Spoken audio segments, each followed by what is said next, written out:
Welcome to the weekly vlog where we talk everything books.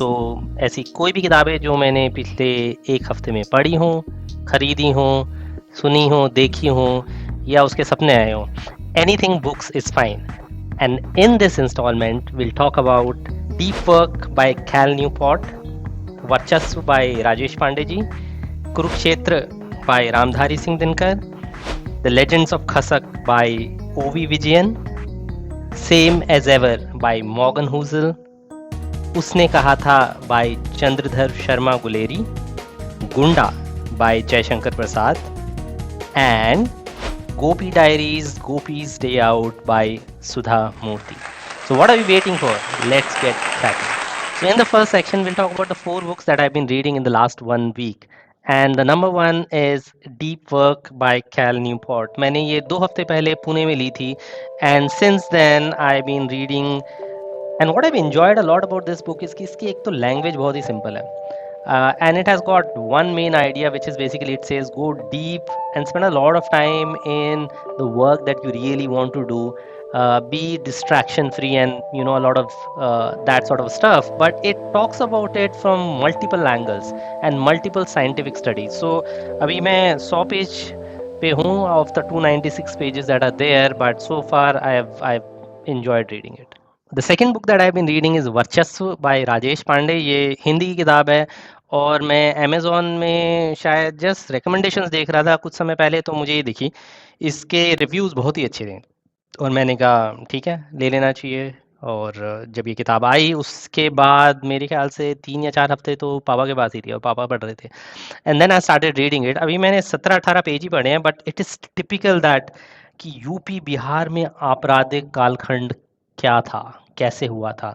जो हम कहते हैं कि गुंडा राज था, बाहुबली लोग पॉलिटिक्स में भी आई, वो सारी कहानियां हैं और कहानी नहीं है. एज पर द ऑथर ये सब सच है. Number 3 is the book Kurukshetra by Ramdhari Singh Dinkar. अभी ये कुरुक्षेत्र जो है रामधारी सिंह दिनकर जी की, वो अगर आपके पास अमेजोन की प्राइम मेंबरशिप है तो उसमें बुक्स मिलती हैं, उसमें ये अवेलेबल थी. ये क्या है, ये इसमें काफ़ी सारी कविताएं हैं, आई थिंक 10-12 कविताएं हैं. और between you and me frankly Mahabharata मैंने इतनी बार पढ़ ली है कि मेरा मन नहीं हो रहा था कि मैं महाभारत के बारे में कोई कविता संग्रह पढ़ूंगा.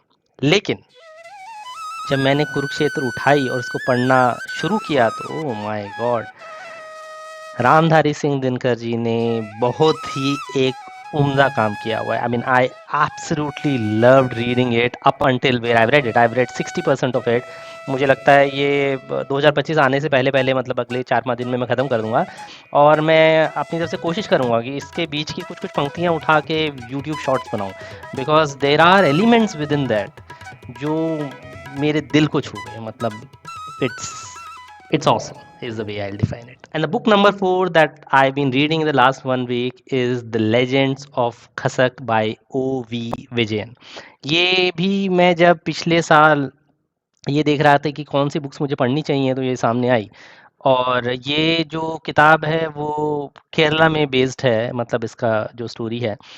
एंड मेरी जो एक्सपीरियंस रहा था एक पिछली किताब से जिसका बैकड्रॉप भी केरला का था, वो मुझे काफ़ी अच्छी लगी थी, तो मैंने कहा ठीक है, उठाते हैं पढ़ते हैं. तो ये भी मैं किंडल में पढ़ रहा हूँ, but I have read only 5-6% of the book so far. So ये तो सारी किताबें थी जिनको मैं अभी पढ़ रहा हूँ और मैं अलग अलग लेवल्स पे हूँ उस किताब में. Now let's talk about the books that I finish reading. Now देखो, टिपिकली ये हर वीक में नहीं होता है, ये पहली बार बना रहा हूँ, तो when I say week maybe it was last 2 to 3 weeks. But here are the 3 books that I finished reading during the last week or so. Number one is the book Same as Ever by Morgan Housel. Morgan Housel बहुत ही बढ़िया लिखते हैं, बहुत ही उम्दा लिखते हैं. He has that knack of putting facts in a certain story that you will love the story, and therefore you'll also learn those facts, but more than anything you'll appreciate the idea behind those facts. So same as ever का मतलब हुआ जो हमेशा से ही वैसा ही चलता आ रहा है, and that is what the book is about. The book talks about not what the latest trends are, but what is it that is likely to continue to sustain over a long period of time. This book is possibly one of my favorites from all the books that I've read in 2024. I will rate this as a 9 on 10 and I will highly recommend. अगर आप सोच रहे हैं 2025 में मुझे कौन सी किताब पढ़नी चाहिए, इनफैक्ट आप 2025 इस किताब से स्टार्ट कर सकते हैं, same as ever by Morgan Housel. The second book that I have read is, उसने कहा था, बाय चंद्रधर शर्मा गुलेरी. इनफैक्ट ये बुक भी नहीं है यार, ये एक कहानी है. इस पे मैंने एक यूट्यूब शॉर्ट भी बनाया है and I will rate this as an 8 और 10. ये कहानी ऐसी है जो आपके दिल को छू जाएगी. तीसरी किताब है गुंडा बाय जयशंकर प्रसाद. ये मुझे सुनने में बड़ा आया है कि किताब बहुत बढ़िया है और मैंने उस वजह से पढ़नी भी शुरू करी, बट मुझे कोई खास अच्छी लगी नहीं. So I will rate this as a 7 on 10. And let's talk about if there were any books that I bought during last week or so. So, you know what? Incidentally, I did. I bought this one yesterday. The name of the book is The Gopi Diaries, Gopi's Day Out. ये सुधा मूर्ति की किताब है और मैंने अपने लिए अपनी बिटिया के लिए ली है जो 8 साल की है. और 25 दिसंबर का टाइम था तो शी वॉज लाइक कि सेंटा क्या लेके आएगा भैया, सेंटा अगर मैं हूँ तो सेंटा तो यही लेके आएगा. So I gifted this to her and she is already have 2 books from the Gopi diaries series. तो सुधा मूर्ति ने किताबें लिखी हैं गोपी डायरीज में. Gopi by the way is the name of a dog. But there are lot of illustrations and I generally found kids love it. मेरी बेटिया जो बाकी किताबें नहीं पढ़ती है उसको ये किताब बहुत ही अच्छी लगती है. So I am quite glad I bought it off Amazon. 250-300 रुपये की आई थी. And if you are wondering, you know, if you got your kid in that 5 to 10 years sort of range and you are wondering which book should I buy, then I will highly recommend you can pick any of the books from the Gopi Diaries series. और देखिए lastly इस vlog में मेरा M रहेगा कि I leave you with a certain thought, something that I read और जो मुझे लगा कि हाँ this makes sense. So let me pick it up from the book Deep Work, page number 82, 84 and page number 100. It says, the idle mind is the devil's workshop. When you lose focus, your mind tends to fix on what could be wrong with your life instead of what's right.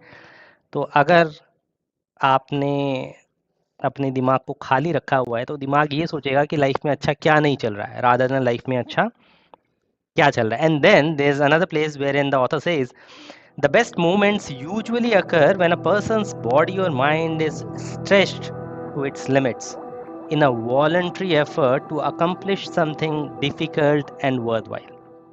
और ये हमने देखा भी होगा, असली जो मज़ा body को और मन को आता है वो तब आता है जब हम ऑलमोस्ट लिमिट तक उसको एक्सपैंड करते हैं. Whether it is you hit the gym and you almost expand your efforts up until the point that you know it starts to pain, but you can still do it.